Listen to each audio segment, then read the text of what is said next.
Quanto ao disco saudável, pode-se dizer que ao receber carga axial de cima, essa carga vai, 75% dessa carga vai para o anel pulposo, para o centro, para o núcleo, e 25% vai para o anel fibroso. Veja bem, aqui é mais água, né? Tem proteínas e tal, mas é mais água. Então, existe então aí a probabilidade de haver um colapsamento, um extravasamento desse anel do pulposo pela parte fibrosa, que é mais rígida. Por outro lado, esse disco é saudável e ocorre essa sobrecarga mais no anel pulposo. Mas por volta da segunda década de vida, com a progressão da idade, as características vão se modificando. Existe uma diminuição da capacidade do disco em absorver impactos, porque os tecidos vão se desgastando, é próprio da idade, é uma máquina. E por conta disso, essa diminuição acontece por quê? Porque é uma progressiva desidratação. Nós falamos para você que existe bastante água. Existe o surgimento de fissuras em decorrência dessa própria desidratação, em decorrência também da sobrecarga. Existe uma diminuição da altura pelo desgaste. Também pode acontecer a predisposição genética, alterações bioquímicas e alterações ambientais, inclusive as próprias alterações comportamentais, de postura. Você sabe, quando você vai levantar uma coisa lá de cima do seu armário, como é que você faz? O ideal é que você aumente a base de sustentação, ou seja, distancie lateralmente os seus pés, de forma a aumentar esse espaço e distribuir o peso do corpo para a coluna não sofrer.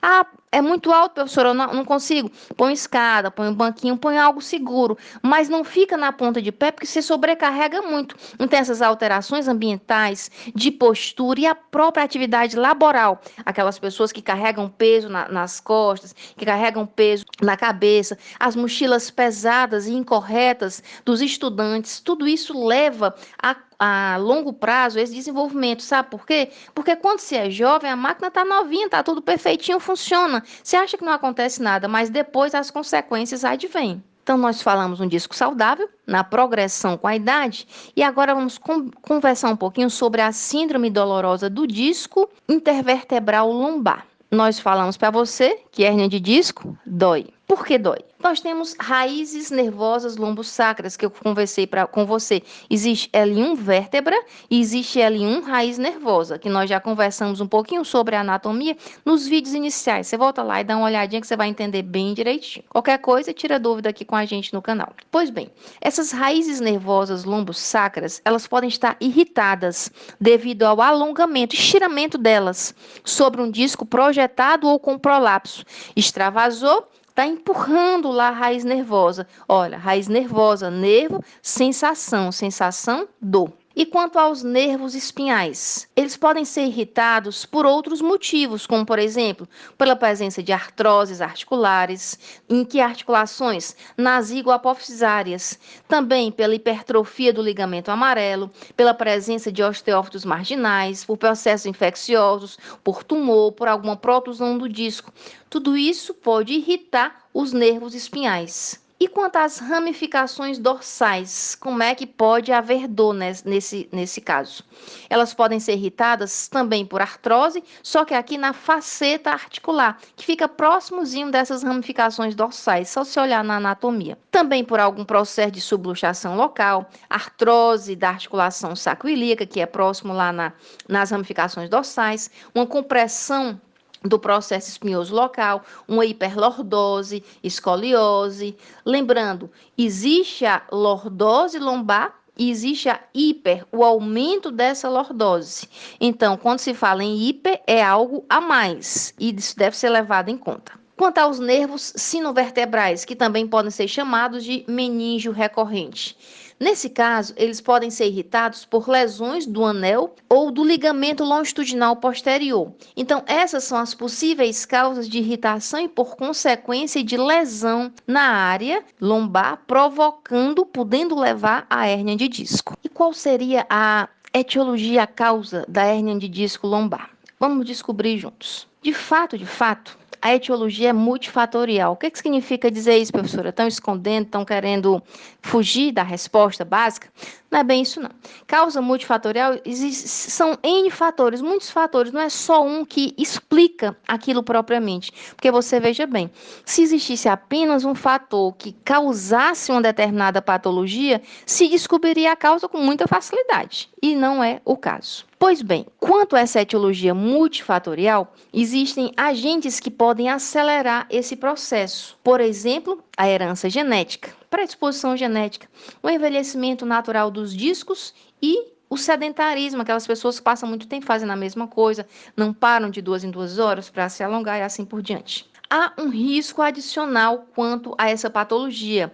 Tabagismo, excesso de peso, má postura ao transportar cargas, e nós conversamos há pouco sobre isso, e a prática de movimentos incorretos. Você vai para uma academia, vai fazer uma atividade física, preste bem atenção. Às vezes você quer levantar uma carga muito alta, você quer ficar forte, você utiliza musculatura acessória, e essa musculatura acessória pode levar a um desgaste daquela articulação que não deve ser trabalhada com aquela carga por inteiro. Então tenha cuidado. Às vezes é preferível usar do raciocínio lógico e fazer um trabalho mais progressivo, mais gradual, que você vai conseguir o seu resultado sem que haja um prejuízo para você outrora. Quanto aos receptores de dor lombar, nós falamos para você que dói, hérnia de disco dói. Por que dói? Nós já explicamos por que dói. No caso dos receptores da dor na região lombar, existem as fibras do nervo sensorial. E neste caso, as fibras podem ser do tipo A e do tipo C. O que significa ser uma fibra do tipo A? As fibras do tipo A caracterizam-se por serem grandes, mielinizadas, rápidas e que conduzem especificamente estímulos de toque e pressão. Só lembrando, mielinizadas, bainha de mielina lá no axônio. Impulso saltatório faz com que elas sejam rápidas. As fibras do tipo C, por sua vez, são caracterizadas por serem finas, logicamente por isso não mielinizadas, pelo mesmo motivo a condução é contínua, portanto são lentas e conduzem estímulos de temperatura e dor. Só lembrando, existem vários tipos de dor que não são objeto de estudo do presente vídeo. Pois bem, as fibras sensoriais periféricas, que é a que nós estamos estudando aqui, carregam tanto fibras A quanto fibras C e correm com a porção motora do nervo, claro, para que essa sensação de dor, de alguma forma, tenha sua resposta motora. Pois bem, quanto à trajetória do impulso ao estímulo de dor, vai da extremidade sensorial periférica, passa pela raiz comum no nível intervertebral, na via do ramo ventral, atinge a raiz dorsal ou aferente ou sensitiva, por sua vez passa pelos corpos celulares no gânglio dessa raiz dorsal, aquela dilataçãozinha, e chega ao trato espinotalâmico lateral. Neste trato, quando você estudou ou se não estudou, dá uma voltinha lá nas vias aferentes, que você vai encontrar com melhor explicação, ele se subdivide em lateral e anterior. Se as fibras forem pela zona lateral, são do tipo C. Se forem pela zona anterior, são do tipo A. Lembrando, as do tipo C levam temperatura e dor. As do tipo A levam toque e pressão. Mas, professora, nós estamos falando de dor. E as tipo A? Olha só, pressão, quando você empurra, dói. Então, vários tipos de dor. Ficou claro? Espero que sim. Qualquer dúvida, pergunta a gente. Pois bem, do trato espinotalâmico vai para o tálamo. E aí o tálamo organiza e modifica, levando, por acaso, para o córtex espinhal para ser identificado e aí, assim por diante. Que é justamente a interpretação desses estímulos no córtex. É uma dor superficial, é uma dor somática, é uma dor profunda? Depende aqui dos tipos A e C. No caso da dor superficial, é uma dor aguda, localizada, conduzida por fibras tipo A e podem ser observadas, por exemplo, nos dermátomos, que também já estudamos, se não me engano, nas vias aferentes. E se for dor profunda, ela tem um início posterior, vai tendo desgaste, a sensação para que depois ela apareça. É uma dor incapacitante, profunda, difusa, não tem um lugar específico, conduzida por fibras tipo C, como por exemplo nos miótomos. Os miótomos também já vimos, é o local do músculo e aqui é o local da pele para que você localize a lesão. Vamos fazer um diagnóstico diferencial com lombalgias e lombociatalgias. Lombalgia é dor lombar. Algia é dor, pega o ciático e a região lombar. Para ficar claro para você. Lombalgia nada mais é do que uma dor, algia na região lombar. E a lombociatalgia nada mais é que uma dor na região lombar que se irradia para um ou para ambos os membros inferiores, porque aqui, ó, pega o nervo. As fases do tempo de sintomatologia de lombalgia e lombociatalgia e das dores lombares de uma forma geral. Pode ser uma dor aguda, uma dor subaguda ou uma dor crônica. A dor aguda geralmente percorre um intervalo de tempo de 6 semanas ou menos. A dor subaguda se dá entre 6 e 12 semanas. Já a dor crônica ultrapassa essas 12 semanas.